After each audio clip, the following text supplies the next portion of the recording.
kemudian tadi begitu sampai ke rumah, masuk ke dalam, dipakaikan pakaian ini, saya mendengar pula kalimat-kalimat yang mengatakan, Ustaz Somad, kalau sudah pakai pakaian ini ada dua kemungkinan.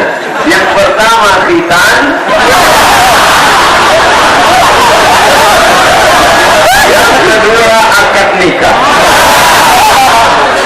Begitu sampai di jalan akan dibawa kemana, saya tidak mau bertanya karena terlihat nampak bodoh saya.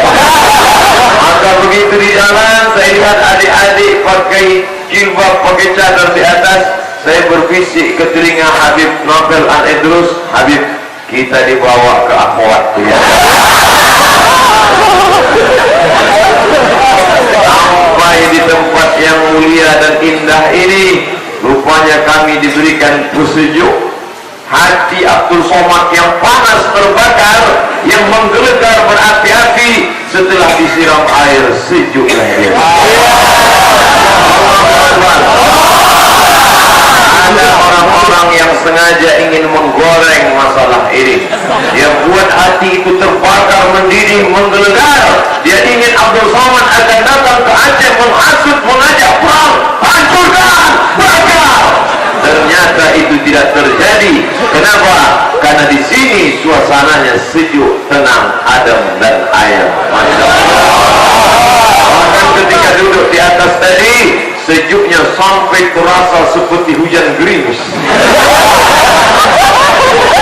Kenapa begitu? Kipas angin itu.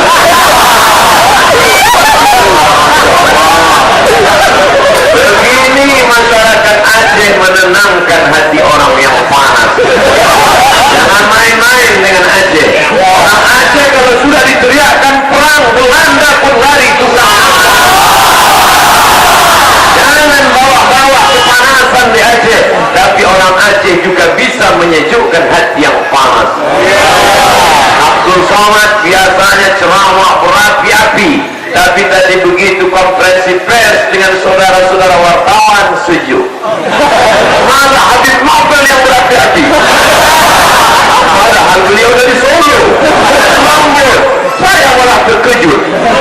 Masya Allah. Begini orang Aceh memuliakan habaib.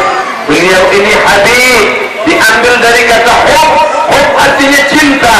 Habib, orang yang kita cintai.